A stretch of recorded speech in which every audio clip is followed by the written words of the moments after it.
인사하겠습니다. 원장님 하나님의 말씀으로 온전한 다음 세대를 세우는 총회교육원의 이기룡 목사입니다. 반갑습니다. 예. 기분이 좋으신가요? 기분이 좋으세요? 기지개를 한번 쭉 펴, 기지개 한번 쭉 펴시고, 옆에 분 어깨를 쪼물락 주십시오. 어깨를 쪼물락. 예. 아마 이 시간 되면은 점심 식사하시고, 아마 딱 피곤한 시간일 텐데, 한번 주물러 주십시오. 예, 좋습니다. 매직워드라는 말이 있습니다. 어떤 말이냐면, 한 단어를 말했을 때에 그 사람들이 이제 듣는 사람이 기분이 좋은 말들이 있습니다. 어떤 말이 있죠? 감사합니다, 고맙습니다, 사랑합니다. 공통점은 다섯 글자인데, 좌우에 있는 분들에게 내가 할 수 있는 최고의 덕담, 새해가 시작됐는데, 최고의 덕담 다섯 글자로 하겠습니다. 시작. 사랑합니다. 감사합니다. 예, 저리 가세요 하지 마시고, 예, 좋습니다. 예. 용도에는 참 교회가 많지요? 맞죠? 용도에 참 교회가 많은데, 하나님께서 어느 교회를 지켜보고 계실까요? 예, 하나님께서 어느 교회에 복을 주시기 원하실까요? 예, 맞습니다. 와보니까 그런 것 같습니다. 처음 와봤는데, 분위기가 너무 좋고, 또, 우리 장로님도, 우리 부총회장님도 계시고 해서 너무너무 좋은 것 같습니다. 오늘 여러분들과 함께 진짜 하나님의 교회, 진짜 우리 다음 세대를 어떻게 하면 잘 세울 수 있는지에 대해서 한번 알아보고자 합니다. 탈무드에 보면요, 하나님이 우리에게 주신 세 가지 금에 대해서 이야기하고 있습니다. 한번 넘겨주실까요? 보시면 세 가지 금이 있는데 황금이 있고 소금이 있고 지금이 있습니다. 여러분들은 이 세 가지 금 가운데에 어떤 금을 받고 싶습니까? 자, 두 분씩 짝을 지으셔가지고요, 눈이 크신 분이, 눈이 작으신 분에게 물어보십시오. 어떤 금을 받고 싶습니까? 자, 두 분씩 짝을 지어서 준비, 시작. 예, 어떤 금을 받고 싶습니까? 예, 솔직하게.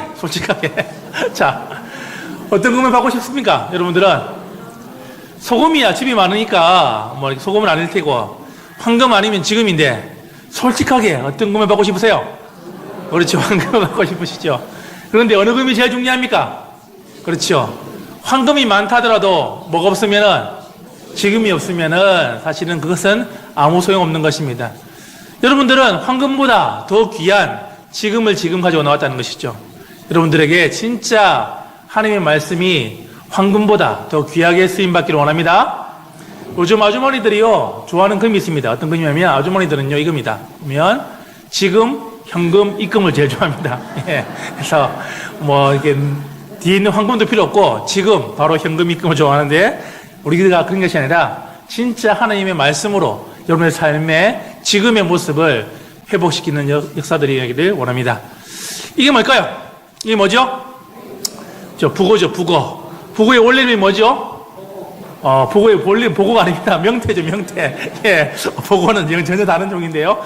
예. 명태 집안에서는요, 엄마 명태, 아기 명태 가르쳤습니다. 예, 너 커서 바닷가에 나갈 건데, 바닷가에 나가면 또 물고기를 보게 될 거야.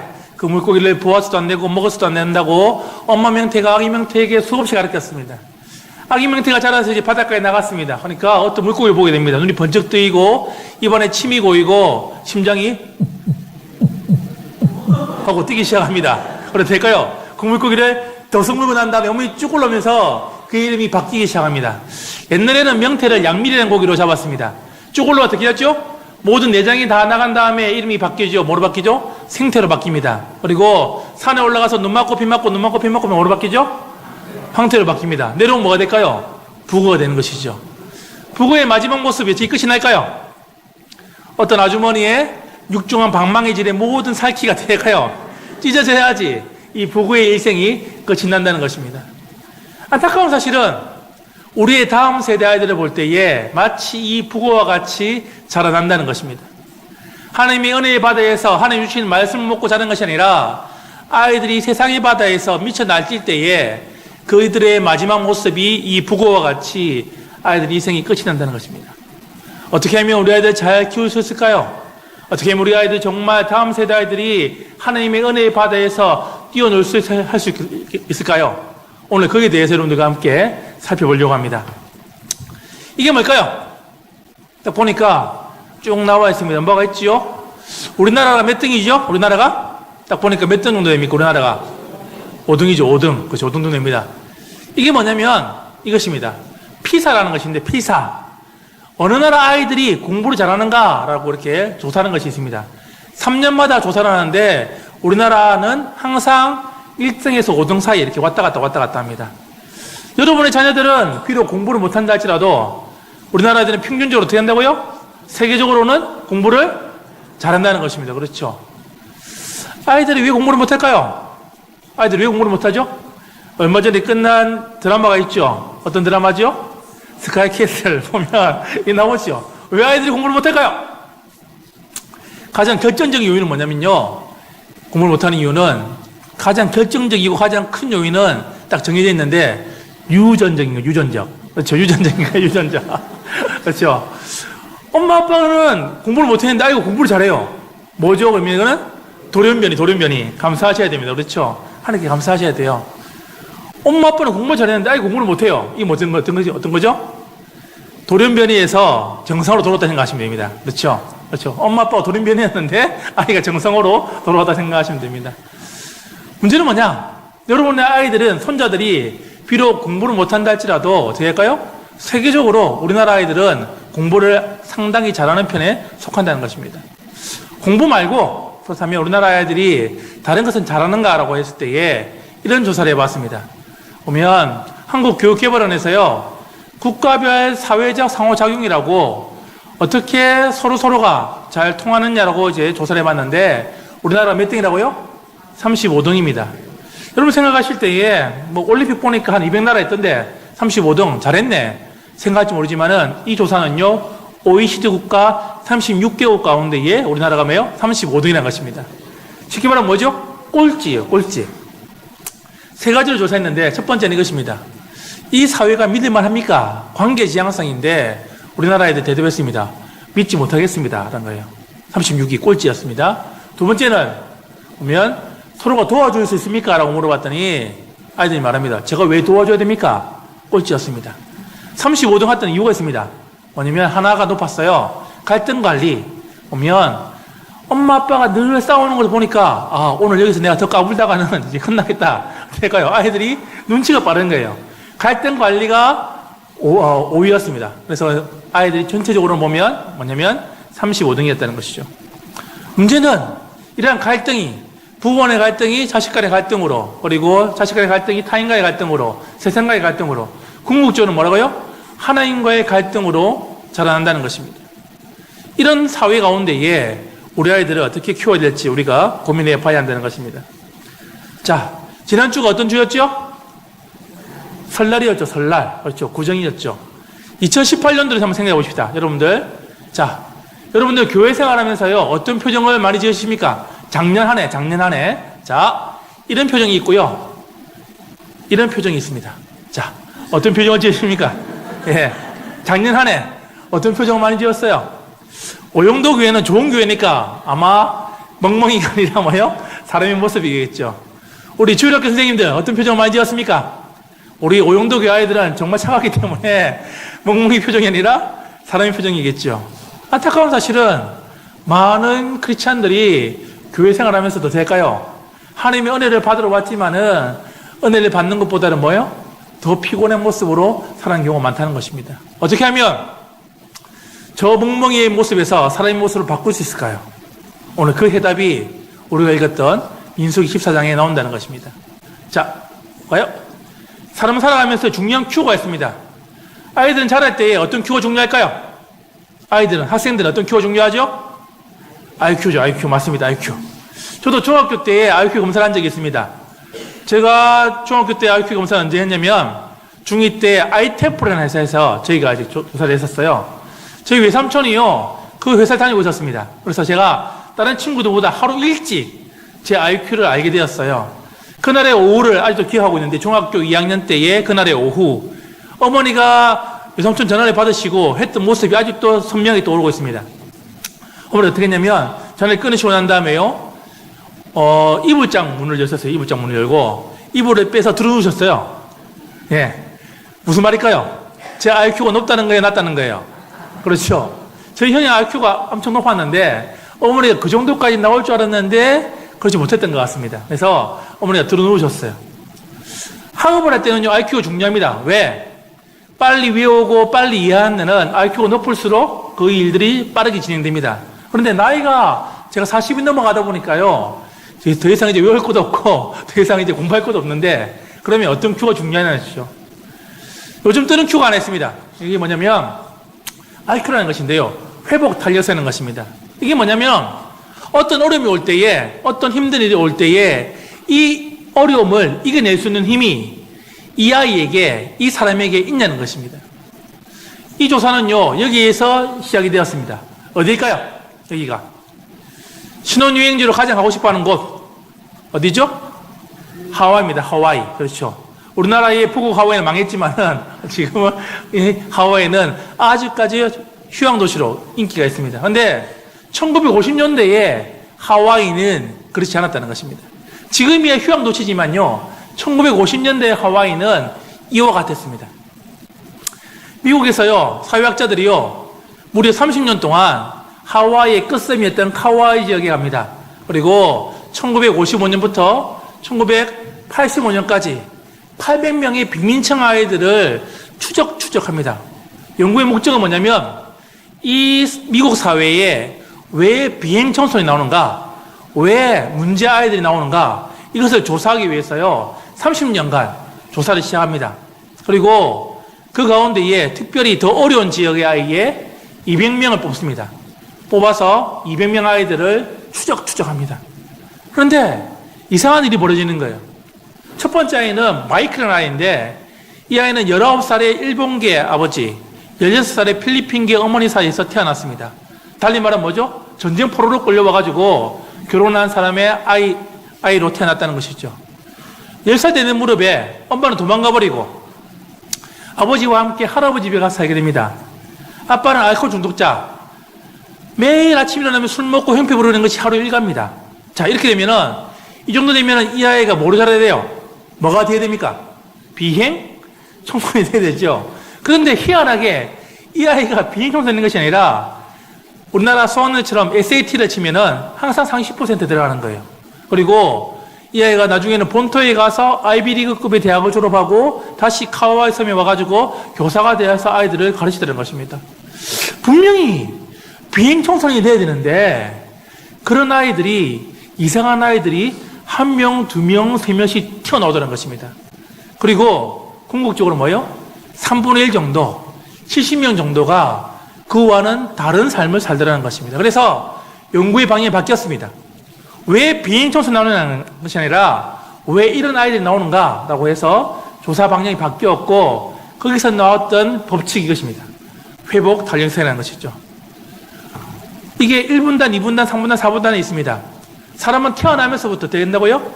보면 3분의 1 정도는 어떤 어려움이 올 때에, 힘든 일이 올 때에 그것을 이겨낼 수 있는 힘을 가지고 태어났다는 것입니다. 그런데 안타까운 사실은요, 믿음의 회복 탄력성, 믿음의 회복 탄력성은 그보다 훨씬 더 떨어진다는 것입니다. 오늘 우리가 읽었던 본문의 말씀은 정말 우리가 잘 아는 말씀입니다. 하나님께서 오늘 말씀하십니다. 너희들 정말 믿음의 회복 탄력성을 가지고 원하냐? 어려움이 올 때에 너희 자녀들이 그 어려움을 이겨낼 수 있는 힘을 가지고 원하냐? 그렇다면 너희가 두 가지를 기억하며 살아가라고 이야기한다는 것입니다. 그 해답이 오늘 읽었던 민수기 14장에 나온다는 것입니다. 오늘 이 성경 본문은 잘 알고 있습니다. 어떻게 했죠?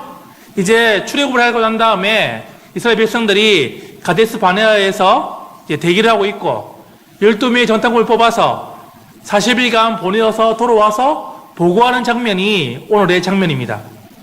자, 우리가 가져야 될 믿음의 회복 탄력성은 두 가지가 필요하다는 것입니다. 무엇일까요? 첫 번째는 이것입니다. 같이 해볼까요? 시작. 시각을 가져라는 것입니다. 한 번 더 시작. 시력이 아닌 시각을 가져라는 것입니다. 자, 물어보겠습니다. 10명의 정탐꾼이 돌아와서 보고를 할 때에, 자, 10명의 정탐꾼이 거짓말을 하였나요? 진실을 말했나요? 예. 성경에 보면요, 10명의 정탐꾼들이요, 절대로 거짓말한 적이 없습니다. 어떻게 됐죠? 모세가 어떻게 했습니까? 그 땅이 좋은 땅인지 보고를 했습니다. 대답을 합니다. 그 땅은 아주 좋은 땅이라 말합니다. 그 땅에 사는 거민을 보고를 했습니다. 보고합니다. 그 땅에서는 거민이 너무 커가지고 우리가 싸움하면은, 전쟁을 하면은 우리는 마치 메뚜기처럼 죽습니다. 그들의 보고는요, 거짓 보고가 하나도 없었다는 것입니다. 근데 문제는 뭐냐? 그들은 단지 시력의 인생이었다는 것입니다. 자, 물어보겠습니다. 10명의 정탐꾼들이 믿음이 없었던 사람들일까요? 어떻습니까? 믿음이 약한 사람들이었을까요? 좋은 사람들이었을까요? 어떤 사람들이었을까요? 예. 장정만 60만 가운데에, 대략 60만 명 가운데에 12명을 뽑았습니다. 그렇죠? 그렇다면 몇 명 중에만 뽑은 거예요? 5만 명 가운데에 한 명 뽑은 겁니다. 자, 여자를 더하면요, 10만 명 가운데에 뽑은 겁니다. 아이들을 더하면요, 최소 15만 명 가운데에 그 지파에서 가장 믿음이 좋고 가장 용감한 사람을 뽑았다는 것입니다. 나이는요, 자, 나이는 몇 살 정도 됐을까요? 몇 살? 예, 나이는요, 정탐꾼 때 나이는 평균 연령이 몇 살이었을 것 같습니까? 혹시 알고 계신가요? 갈렙이 예를 보시면 되죠. 갈렙이 몇 살이었죠? 40이었습니다. 그렇죠? 저와 같이 연륜이 있고 정말 가장 믿음이 좋고 용감한 사람을 뽑아서 보내었다는 것입니다. 근데 안타까운 사실은 뭐죠? 그들이 가장 믿음이 좋은 사람이었고 용감한 사람이었지만은 그들은 그냥 시력의 인생이었다는 것입니다. 남들이 보는 모든 것들을 그냥 그들이 보고 와서 보고했다는 것입니다. 하나님의 눈으로, 하나님의 시각이 아니라 세상이 보는 그 시력으로 그 땅을 보고 오고 그 땅을 정탐하고 살아갔다는 것입니다. 안타까운 사실은 이 시대의 많은 크리스찬들이 하나님의 시각이 아니라 그냥 세상의 시력으로 살아간다는 것입니다. 여기에 문제가 있다는 것입니다.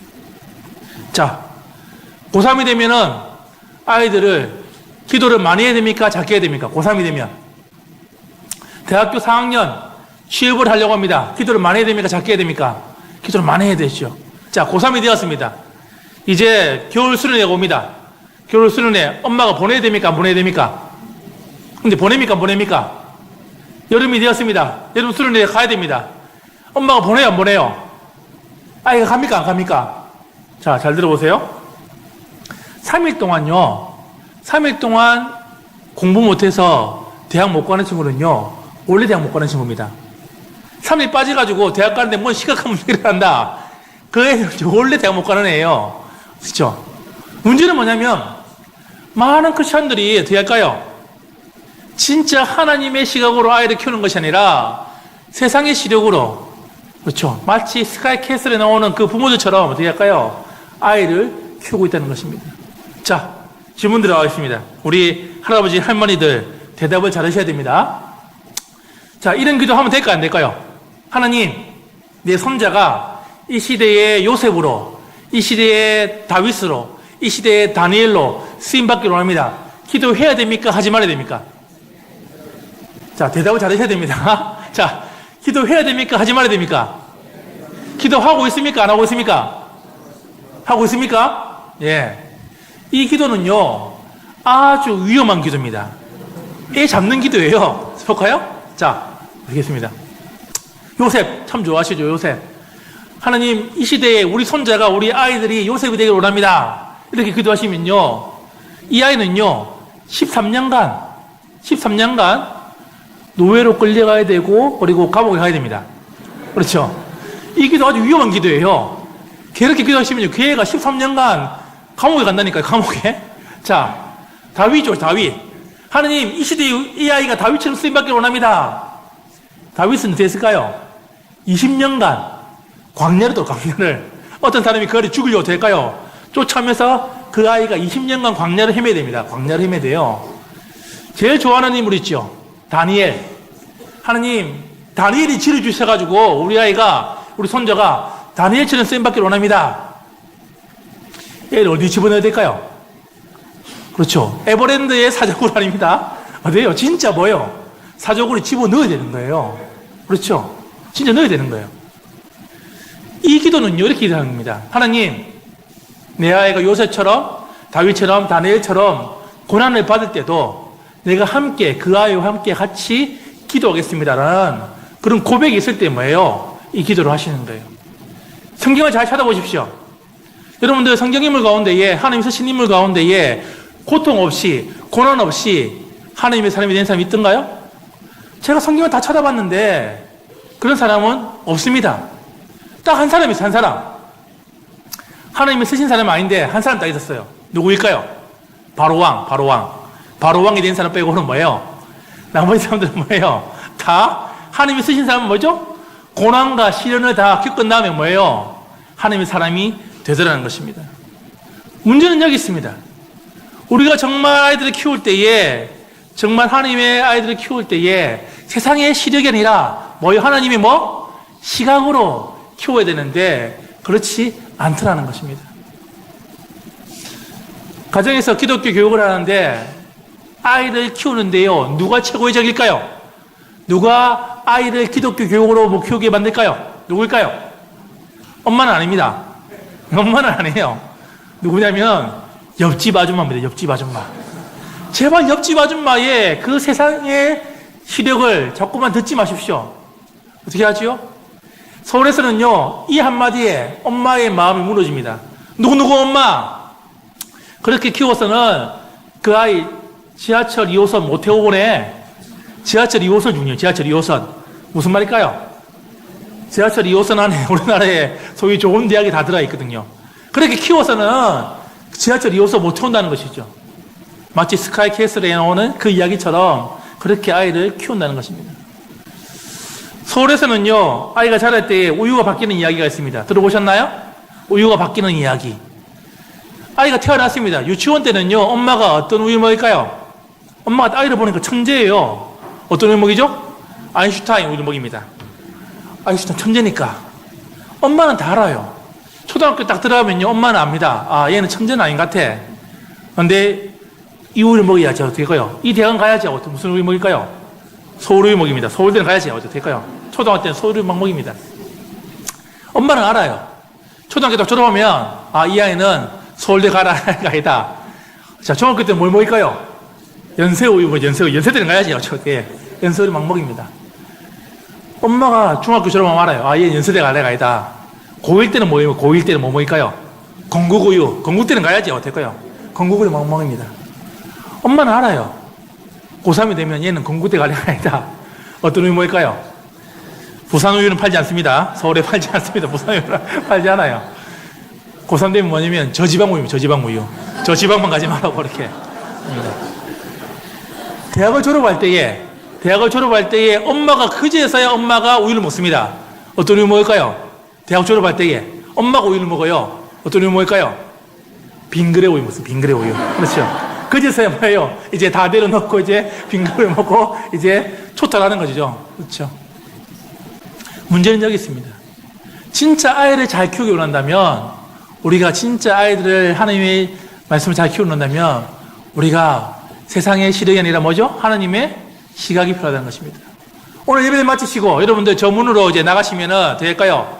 여러분들 집에 가면 집구석은 어디 집구석입니다. 맞죠? 그렇죠? 그 집구석은 어디 집구석인데 뭐가 바뀌면요? 나의 시각이 바뀌면 나를 괴롭히고 있는 사춘기 아이가 어떻게 하죠? 이뻐 보이고, 나를 힘들게 하는 그 남편이, 그 아내가 어떻게 할까요? 이뻐 보인다는 것입니다. 하나님의 시각이 필요하다는 것입니다. 진짜 믿음의 회복 탄력 생각이 논다면 첫 번째 뭐였죠? 세상의 시력이 아니라 하나님의 시각을 가지는 것입니다. 두 번째는 이것입니다. 한번 읽고 시작. 미련이 아닌 믿음을 가지라는 것입니다. 오늘 14장 1절에 보니까 이스라엘 백성들이 밤새도록 울고 있습니다. 왜 울었을까요? 그들이 믿음이 없어서, 그들이 정말 하나님을 믿지 못해서 회개의 눈물을 흘려야 되는데 그렇지 않다는 것입니다. 읽어볼까요? 14장 1절 같이 읽겠습니다. 14장 1절 시작. 온 회중이 소리를 높여 부르짖으며 백성이 밤새도록 통곡하였더라. 왜 울었지요? 왜 우리를 이끌어 왔느냐? 잘 살고 있는데. 모세에 대해서 미련의 눈물을, 하나님 향한 믿음의 눈물이 아니라 모세를 향한 미련의 눈물을 지금 흘리고 있다는 것입니다. 혹시 여러분들 가정 가운데 이런 분들 있나요?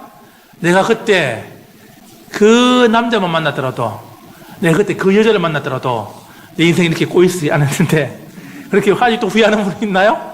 천만의 말씀입니다. 여러분 옆에 있는 그 배우자가 최고의 자인 것을 믿으시기 바랍니다. 예. 자꾸만 미련입니다. 미련. 자꾸만 과거에 그때가 좋았다라고 계속해서 우리가 붙잡고 있다면 우리의 삶의 변화는 일어나지 않는다는 것입니다. 진짜 좋았을까요? 진짜 이스라엘 백성들이 말했던 그 상태가, 그 옛날의 그 상태가 좋았을까요? 한번 읽어볼까요? 자, 말씀 출애굽기 2장 23절 시작. 이스라엘 자손은 고된 노동으로 말미암아 단식하며 부르짖는 그 고된 노동으로 말미암아 부르짖는 소리가 하나님께 상달된지라. 그렇죠. 무슨 말이죠? 죽지 못해가지고 하나님 죽겠습니다. 하나님 정말 힘듭니다. 살려주십시오라고 어떨까요? 기도했을 때 하나님께서 뭐 건져주셨는데 지금 와서 뭐라 말하고 있는 겁니까? 지금 와서 그때가 죽었다라고 이야기하고 있다는 것입니다. 더 놀라운 사실이 있습니다. 이날 아침에 이스라엘 백성들이 뭘 먹었을까요? 뭘 먹었지요? 만나를 먹었습니다. 만나를 먹고 지금 이 일을 하고 있다는 것입니다. 절대 그런 일이 일어나지 않습니다. 절대 그런 일이 일어나지 않습니다. 오늘 예배를 마치시고 난 다음에 오영도교회 성도님들과 함께 담임 목사님이 이제 태종대로 갑니다. 태종대 자갈바위로 갑니다. 절대 그런 일이 일어나지 않습니다. 될까요? 담임 목사님께서 큰 지팡이를 딱 잡고 있어요. 될까요? 하나님 능력을 보시라고 착 했는데 갑자기 태종대 앞바다가 확 갈라지면서 저희들이 대마도까지 걸어가도 된 겁니다. 하나님 믿겠습니까? 안 믿겠습니까? 하나님 믿어요? 안 믿어요? 대마도까지 걸어갔다면 하나님 믿겠습니까? 안 믿겠습니까? 여러분들 바다 갈라져가지고 좀 걸어가기 힘드신가요? 그렇다면 오늘 목사님 축도를 하시는데 우리 성도님들이 정말 배고픕니다. 하나님 우리 성도님들에게 KFC 통닭을 내려주십시오 하는데 어떻게 할까요? 하늘에서 KFC 통닭이 확 떨어진다는 생각 해보십시오. 여러분들 하나님 믿을까요? 믿을까요? 믿겠지요. 놀라운 사실은요, 이스라엘 백성들이 지금 그것을 경험하고 왔다는 것입니다. 지금 홍해가 갈라졌고요, 바로 앞쪽에 보면 메추라기를 하나님께서 주셨는데도 불구하고 그들은 믿음이 아니라 뭐죠? 미련의 삶을 선택하고 있다는 것입니다. 볼까요? 자, 한번 읽어볼까요? 시작. 믿음은 기적을 낳지만 기적이 믿음을 낳지는 않는다는 것입니다. 그 수많은 기적들이 그들의 믿음이 되지는 않았다는 것입니다. 믿음은 기적을 낳지만은 그 기적들이 그들의 믿음이 되지는 않았다는 것입니다. 문제는 뭐냐면 우리 삶에 그와 같은 일들을 우리가 원한다는 것입니다. 하나님이요, 홍해 갈라는 거, 뭐 매춘이 주는 거는요, 너무너무 쉬운 일입니다. 여러분들에게 물질적인 축복 주는 거 너무너무 쉬운 일입니다. 사실은요, 우리는 최고의 기적을 받았다는 것입니다. 어떤 기적을 받았지요? 나와 같은 죄인이 예수 그리스도를 믿는다는 것, 이것이 최고의 기적인 것이죠. 믿으십니까? 그럼에도 불구하고 뭐죠? 우리는 계속해서 자꾸만 미련의 이야기를 하고 있다는 것이죠. 과거가 좋았다, 옛날이 좋았다라고 이야기하는 것입니다. 아닙니다. 지금이 좋고요, 내일이 더 좋아진다는 것입니다. 그런 믿음이 우리 안에 있어야 한다는 것입니다. 하나님 우리에게 말씀하십니다. 너희들이 정말 미련의 삶이 아니라 나를 믿고 하루하루 사는 믿음의 삶을 살라고 우리에게 요구하신다는 것입니다. 이 사람들이 누구일까요? 누구지요? 혹시 이름 외우시는 분 계신가요? 성경에 기록되어 있습니다. 누구일까요? 10명의 정탐꾼의 이름입니다. 외울 필요가 있을까요? 없습니다. 우리 2명만 알면 됩니다. 누구죠? 여호수아와 갈렙만 알면 됩니다. 그렇죠? 이름이 기록되어 있지만은 될까요? 외울 필요가 없는 사람들이라는 것입니다. 진짜 하나님께서 우리에게 원하시는 것은 여기 있습니다. 여러분들이 믿음의 회복 탄력성이 가지고 온다면 우리는 2가지를 기억했습니다. 첫 번째가 뭐였죠? 시력이 아니라 뭐? 하나님의 시각을 가지라. 두 번째는요, 세상에 향한 미련이 아니라 뭐? 하나님에 향한 믿음을 가지라. 이 2가지가 있을 때에 진짜 어려움이 다가오더라도, 힘든 일이 다가오더라도 우리가 이겨낼 수 있다는 것입니다. 자, 어떤 단어가 되어야 될까요? 예? 초등학교 2학년 아이가 대답을 했습니다. 답을 적었는데요, 이렇게 적었습니다. 작은 삼촌 적었습니다. 작은 삼촌. 그렇죠. 알죠. 문제는 여기 있습니다. 새해가 되었습니다. 그렇죠. 이제 구정이 시작되고 이제 새해가 시작되었는데 진짜 우리 가운데에 우리의 마음이 어떤지를 돌아봐야 되는 것이죠. 하나님 앞에 우리의 마음을 다시금 붙잡기를 원하십니다. 진짜 여러분들이 삶에 있어서 새로운 삶으로 살기를 원한다는 것입니다. 그럼 이런 표정이 이렇게 되겠죠. 내가 어떻게 하라고? 자, 구체적인 방법 알려드리겠습니다. 자, 사람이 생각이 바뀌면 뭐가 바뀔까요? 행동이 바뀝니다. 행동이 모이면 뭐가 되죠? 습관이 됩니다. 습관이 모이면요, 그것이 인격이 되고, 인격이 모이면 뭐가 되죠? 그것이 바로 운명이 된다는 것입니다. 여러분의 삶이 진짜 바뀌려 원한다면 오늘 말씀을 듣고 어떻게 하죠? 생각이 바뀌셔야 됩니다. 뭐였죠?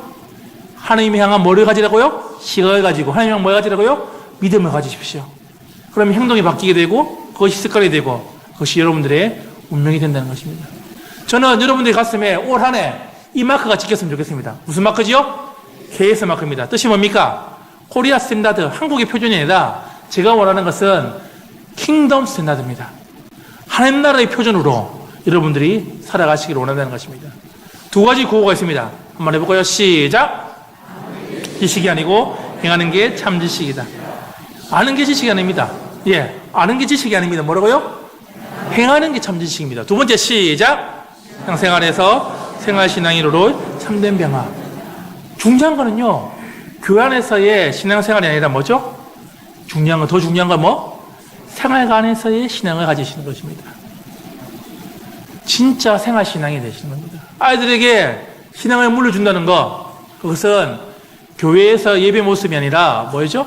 가정에서의 여러분의 모습이 어떤 모습이냐에 따라서 아이들이 달라진다는 겁니다. 말씀 맺고자 합니다. 인생은요, 두 가지 인생이 있습니다. 하나는 이와 같은 인생이 있습니다. 자, 이게 뭐죠? 컵이죠. 무슨 컵입니까? 유리컵이죠. 제가 이 유리컵을 바닥에 던지면 어떻게 될까요? 한산조가 나겠죠. 어떤 인생은요, 마치 유리컵 같습니다. 조그만 어려움이 오면, 조그만 시련이 오면, 조그만 힘듦이 오면 되죠? 그때마다 끼어지는 인생이 있습니다. 하나님이 시련을 줄 때마다, 하나님이 어려움을 줄 때마다 뭐예요? 그것을 믿음으로 승화시키지 못하고 하나님의 시각으로 보지 못하고 늘 끼어지는 인생이 있다는 것입니다. 또 다른 인생이 있습니다. 마치 이와 같은 인생이죠. 이게 뭘까요? 이게 뭐죠? 탁구공이죠. 제가 이 탁구공을 바닥에 던지면 어떻게 될까요? 튀어오르겠죠. 제가 세게 때리면 어떻게 될까요? 더 높이 튀어오르겠죠. 그와 같습니다. 어떤 인생은 시련이 올 때마다 어떻게 하죠? 더 높이 튀어오르는 인생이 있다는 것입니다. 성경 인물 잘 보십시오. 하나님이 시련을 줄 때마다 하나님의 사람들 어떻게 했죠? 더 높이 튀어오르고 더 높이 하나님을 닮아가는 모습으로 바뀌었다는 것입니다. 여러분들은 두 가지 인생 가운데에 어떤 인생이 되기를 원하십니까? 여러분 자녀들이, 여러분 손자들이 어떤 인생이 되기를 원하십니까? 어려운 가운데 끼어진 인생이 되기를 원하십니까? 아니면 튀어오르는 하나님의 사람으로 더 높이 쓰임받는 인생이 되기를 원하십니까? 우리가 진짜 하나님의 사람이 되기를 원한다면 우리는 두 가지를 기억했습니다. 첫 번째가 뭐였죠? 시력에 내라 하나님이 뭐? 시각을 가지라. 미련에 뭐? 하나님 향한 믿음을 가지고 살아가는 여러분들의 인생이 다 되시기를 주님으로 축원합니다.